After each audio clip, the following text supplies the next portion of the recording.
prophecy dated back to 1945, when the first book of prophecy had been unearthed deep within the ice of Antarctica, buried 3,000 meters beneath the surface. It was known as the Book of Doom. Its writing was crude, resembling the scribbles of a child, yet its contents foretold a catastrophic future. According to its predictions, the world would be subjected to a devastating attack 80 years later, along with a series of apocalyptic disasters. The weight of its words had been enough for the world to take it seriously. As they travel in the car, she poses a question, prompting him to reflect on why the world chooses to believe the book's grim predictions. His thoughts linger for a moment before he looks in her direction, still uncertain of her name. However, before he can inquire, she dismisses the need for introductions and urges him to provide an answer. He reasons that the prophecies must be accurate, but her reaction is immediate. She scoffs at his response, questioning his intelligence. If even a single event inscribed in the Book of Doom comes to pass, the world will face its end. The weight of this revelation leaves him stunned. As their conversation continues, he turns to Hanada, curious about the number of prophecies recorded. Hanada estimates that there are around 200, a revelation that leaves him speechless. He can't help but wonder if the world is already beyond saving. However, Midori reassures him that nearly 180 of these prophecies have already been prevented, a statement that fills him with awe. Still trying to grasp the significance of it all, he returns to the question of why the world puts its faith in the book. The woman explains that the Book of Doom was discovered by an explorer named Bernard Russell. The moment Bernard opens it, the very first page greets him with the words, "Hello Bernard," followed by a precise timestamp, March 17, 1945, at 11:35 a.m., on a sunny day, the date and time when he discovers the book. The eerie accuracy of this prediction leaves no room for doubt. Hours later, they arrive at their destination, Tokyo Sumida Ward, where an intermediate-level dimensional crack has formed. As they approach, guards stationed at the site block their path, firmly stating that the area is off-limits. Ignoring the warnings, they move past them with remarkable speed, leaving the guards momentarily stunned. When he hesitates, questioning whether it's truly all right to proceed, Hanada assures him that it is. The woman begins explaining the broader crisis at hand. Catastrophic events such as the Third World War, the dark side of the moon, the invasive pandemic, and the floating trees have all been classified as emergencies. Among these, the pandemonium outbreak, an incident Midori manages to suppress, stands as a particularly dire example. Though the Book of Doom is widely known, it is merely one of many grimoires scattered across the world. The Anti-Prophecy Unit exists specifically to gather intelligence, analyze predictions, and take preemptive action. Their responsibilities span multiple threat levels. Rank 3, involving the destruction of one or multiple regions. Rank 2, escalating into national emergency. Rank 1, affecting the planet's environment as a whole. Special rank, reserved for destruction of the world. He listens intently, his growing realization turning into alarm. With urgency in his voice, he asks if these missions are now solely their responsibility. The woman, unshaken, confirms that such duties naturally come with being a member of the Anti-Prophecy Unit. Not long after, Kisaragi and his team spot them crossing the yellow caution line and immediately confront them. Assuming they are civilians, Kisaragi warns them to turn back, explaining the dangers of their location. However, she dismisses his concerns, stating that today's prophecy is a Rank 3 event. Though the dimensional crack before them appears to be an intermediate B rank, in reality, it poses a much greater threat.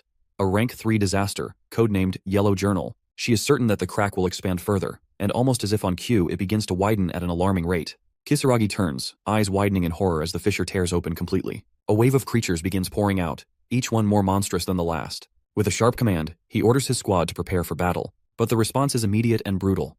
The creatures overwhelm his forces within moments, cutting them down with little resistance. Panic sets in as he curses under his breath, realizing that even B and C rank hunters are struggling to hold their ground. Then, his attention shifts to an even greater danger. The immense pressure radiating from a boss-level monster. Watching the newcomers stride forward, Kisaragi tries once again to intervene, warning them to stay back. But before he can say more, the woman presses her hand to the ground and casts a spell called Trismegistus. Instantly, spears erupt from below, impaling the creatures in a swift, merciless strike. Their bodies collapse, lifeless, as blood pools around them. Hanada too launches his own attack. With a burst of speed, he moves fluidly through the battlefield, knocking down every enemy in his path with precise, calculated movements. Kisaragi, witnessing the display of skill, is left speechless. He has always considered himself formidable as an S-rank hunter, yet these individuals far surpass him. He can't comprehend who they are or where they have come from. Then, the woman turns to Kisaragi and, with unwavering certainty, orders him to fall back. From their perspective, he is the civilian in this situation. Kisaragi's gaze drops to her hand, where an emblem is imprinted on her skin. Recognition flashes across his face.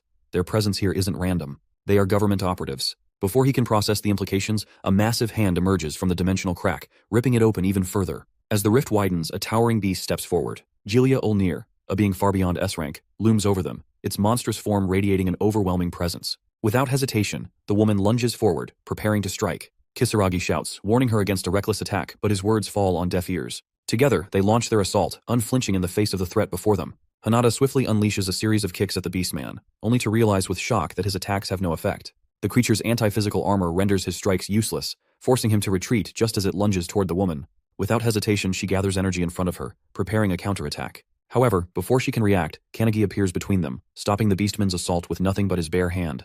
The impact causes the beastman to explode in a burst of energy, leaving everyone momentarily stunned. As the dust settles, Hanada recognizes the attack as a penetration shock. What truly shocks him, however, is that he has taken down an S+ rank monster with a single blow. The realization strikes him that Kanagi's strength has increased significantly overnight. Though the woman calls out, stating that such force was unnecessary, he knows that when facing an enemy with high physical resistance, striking from within is the most effective approach. He learned this from Wontak, the Fist Saint, who taught him the basics of penetration attacks just the night before. With that, Kanagi turns towards the girl and asks her name, noting that he saved her, so at least he deserves that. She excitedly reveals that her name is Akane. With no time to dwell on the moment, Hanada turns back toward the battlefield, enhancing his physical abilities to engage the new wave of monsters emerging from the crack. The woman, undeterred, unleashes her own attack, drenching her opponents in liquid mercury before igniting it into a powerful explosion with her Mercurius reject skill. Together, they press forward, recognizing that just as Kanagi pointed out earlier, breaking their enemies from the inside is proving far more effective.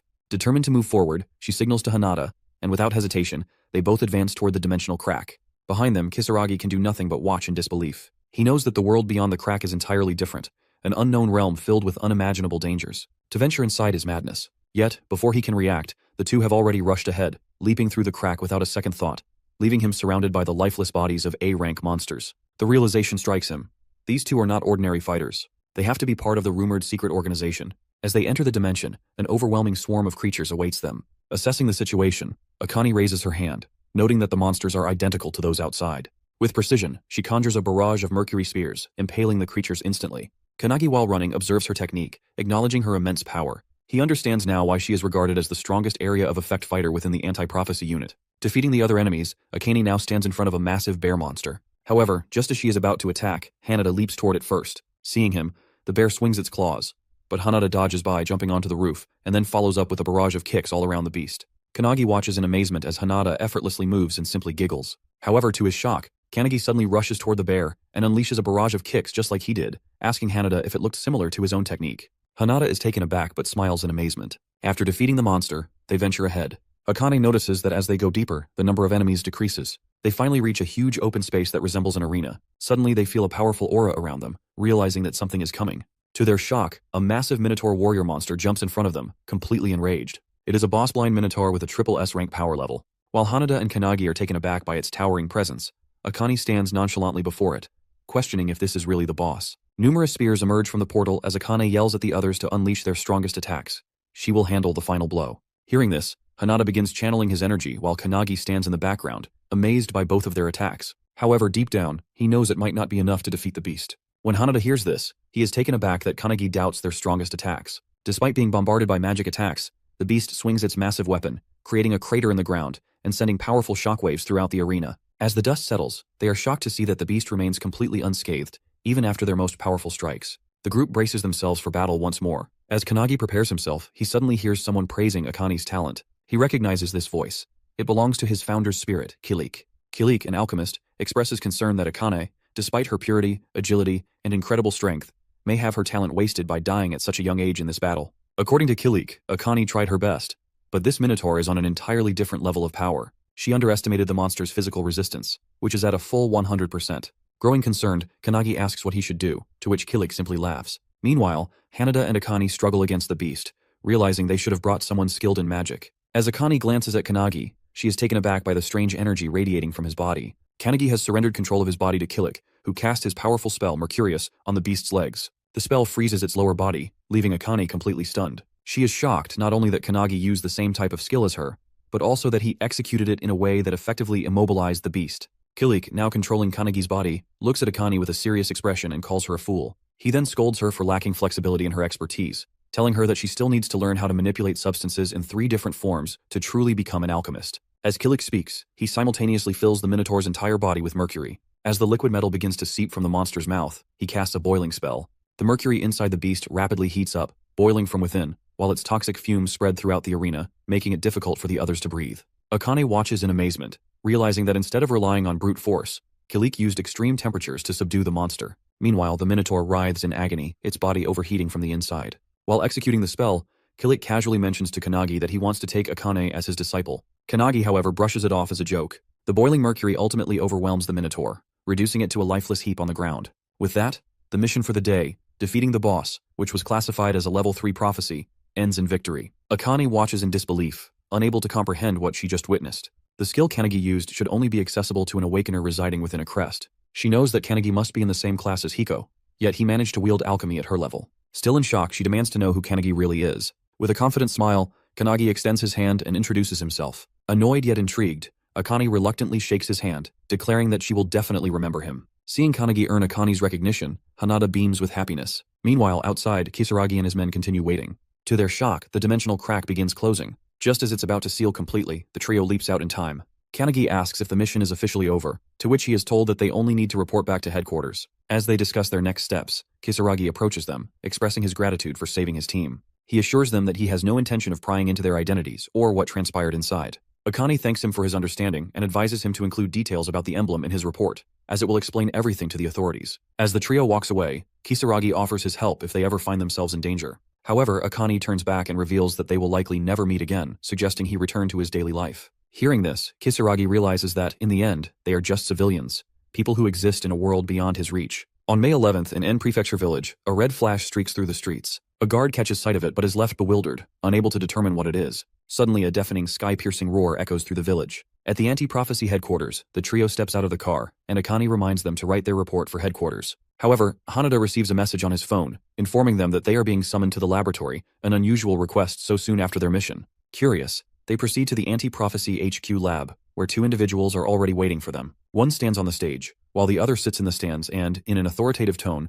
remarks that Akane took quite a long time to take down a rank 3 disaster. Kanagi immediately recognizes him as the red-haired guy from before. Akane, however, is enraged by his condescending attitude, irritated that he speaks as if he is a leader when he is not. Hanada quickly steps in, trying to diffuse the tension, and asks what Director Kurihara needs from them. The man standing on the stage is none other than the director. As everyone settles down, he plays a video sent by the analysis team. The footage reveals a glowing red-hot charcoal piece, which, according to the director, is a prophecy grimoire. He explains that it was discovered in a volcanic region and has been under analysis ever since. Kanagi wonders if it's even possible to decipher a grimoire in such a state. However, the director, adjusting his glasses, reveals that with the help of AI and X-ray technology, they managed to extract some information, though the contents remain unclear. But what they did decipher was a single prophecy that explicitly mentions Japan. Everyone in the room is taken aback, especially Akane, as this is an entirely new prophecy, one they have never encountered before. The director further explains that anti-prophecy research is highly advanced, gathering information from across the globe, making the discovery of an unknown prophecy highly unusual.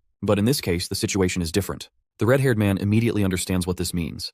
The four of them must investigate the matter. The director praises his insight and reveals that this mission would typically be assigned to the usual members, but they are currently unavailable. Hearing this, Kanagi realizes that this must be why Midori wasn't present when they returned. The director then orders them to depart immediately and assures them that further details will be sent via email. Kanagi is stunned that they received another mission so quickly, but the red-haired man simply tells him that he'll get used to it. Feeling a wave of unease, Kanagi grips his fists, a creeping realization settling in. This time, the fate of the world might truly be at stake. Suo slams his hand on the table and stands up, announcing in an authoritative voice that he and his 3 subordinates will be taking on the mission. Akane, seeing him act like a boss again, is visibly annoyed. As they leave, the director gives them a final warning, advising them to be cautious since the severity of this mission is unknown. He also reminds them that even if the prophecy begins to unfold, they must wait for the main force before taking any drastic action. In the car, Kanagi feels uneasy about the unknown dangers of the mission. From the front seat, Su suggests they get some rest, noting that Kanagi has just completed his first mission. Akane, driven by pride, refuses and insists that he has no right to give her orders. However, to her surprise, both Hanada and Kanagi immediately accept the offer and doze off within moments. Determined to stay awake, Akane struggles to fight off sleep. But as the night deepens, exhaustion finally takes over, and she too drifts off. Sometime later, the car comes to a halt. Akane stirs awake, noticing that the vehicle is now empty. Alarmed, she rushes outside and finds the others standing on a cliff, staring down at a glowing light below. What she sees leaves her in utter disbelief. A massive magic circle sprawls across the ground, its scale beyond anything they had imagined. Hanada quickly grasps the gravity of the situation. It is far worse than expected. The prophecy is nearly complete. Emerging from the ground, skeletal figures remain trapped within enormous crystals, their eerie glow casting an ominous light over the entire area. The sight sends chills down their spines, as they realize they might already be too late. These skeletons are the 23 residents of the village mentioned in the report. Suo recalls a similar incident from the past. 30 years ago, the Wakayama mansion mysteriously vanished, and a dimensional rift nearly opened. As he explains, the massive pillar at the center of the magic circle begins to erupt with bursts of energy. Noticing this, Suo urges them to move quickly. Hanada, drawing his sword, asks what they should do, to which Suo reveals that they will have to stop it. Akane quickly reminds him of the director's orders. they were explicitly told to wait for further instructions. However, before they can debate further, they sense an overwhelming aura behind them. As they turn, they see Kanagi engulfed in tremendous energy, already prepared for battle. The group immediately realizes that Kanagi feels stronger than before. Despite this, Suo remains unfazed. With a smirk, he leaps forward and orders the others to follow. Everyone rushes after him, though Akane warns him not to act recklessly. As they charge down toward the magic circle, Hinoki and the mage suddenly recognize a scent in the air, a smell that feels eerily familiar. They have encountered it many times before in their lives. Just then, the ground trembles violently, and with an explosive burst, a massive hand erupts from beneath the earth. Hinoki's eyes widen in shock. He now understands exactly what they are smelling. It is the stench of a forbidden technique. This is the prophecy written in the Book of Scorching Heat. According to Hinoki, an awakener named Bandu Shijima, the leader of the Dark Magus, committed genocide during the Epsi period. He was eventually slain by the Onmyojis, but in the process, an entire village was dragged into the ordeal. Shijima collected the blood of the fallen villagers and used it to draw a magic circle, ensuring his reincarnation 1,000 years later. His goal?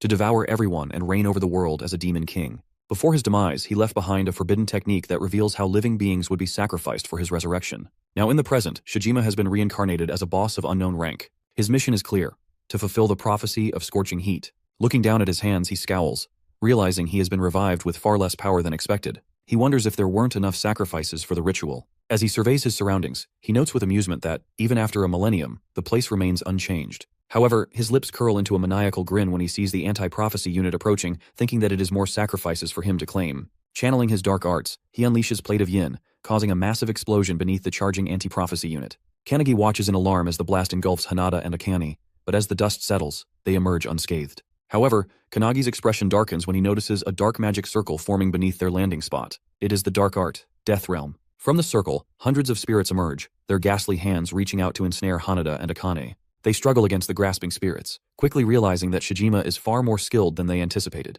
As Shijima watches his spell take effect, he suddenly senses movement behind him. It is Kanagi launching a surprise attack. With effortless precision, Shijima dodges, bending and sidestepping with ease. He smirks, mocking Kanagi as an amateur, before casting Plate of Yin directly beneath him. The blast erupts, but to Shijima's shock, Kanagi emerges unscathed. He counters at Shijima with his Thunderbolt Hadad skill, but it gets blocked as Shijima channels his own dark magic. Despite stopping the attack, Shijima is impressed by Kanagi's choice of skill. From within the smoke, Suo walks up behind Shijima and uses the Chrysanthemum spell, sending a barrage of sharp knives toward him. Shijima is taken aback but easily dodges it by jumping into the air. While he is mid-air, Suo uses another spell, revealing that he already knew Shijima wouldn't be defeated by such a low-level skill. Slamming his weapon down, Suo activates the Autumn skill, causing knives to rain from the sky. However, Shijima simply smiles, calling it a rain of mere lights.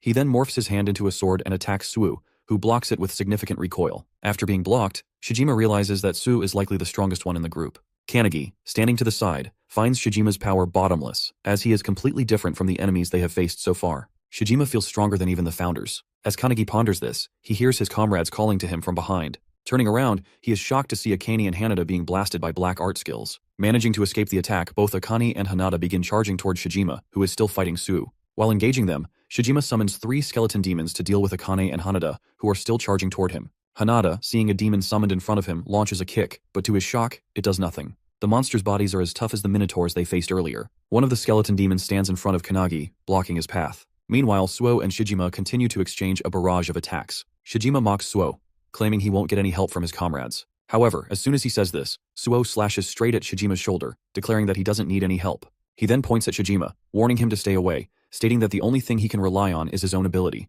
Wiping the blood from his wound, Shijima begins to yell maniacally, claiming that he too doesn't need anyone and will devour everyone. With that, he charges at Suo, who barely manages to block the attack just inches away from his body. As Suo struggles to hold off Shijima's assault, he hears someone call him from behind. It's Kanagi, who is charging toward Shijima. Shijima is amazed to see him, as he had sent a demon to stop him. However, when he looks back, he sees the others still fighting the demons, while the one he sent to Kanagi lies cut in half. As Shijima processes this, he is struck by a powerful punch to the face from Kanagi, sending him dragging across the ground. Suo is also impressed by the attack, and Kanagi suggests that they fight together to defeat Shijima. Suo is momentarily shocked as Kanagi and Akane haven't even defeated their own opponents, yet this guy has, and now he's offering to help him. However, Suo's pride gets the better of him, and he outright rejects Kanagi's offer, declaring that he doesn't need anyone's help. He is more than enough to fight alone. Our video ends here. If you enjoyed it, please like and subscribe to the channel. Until next time, bye bye.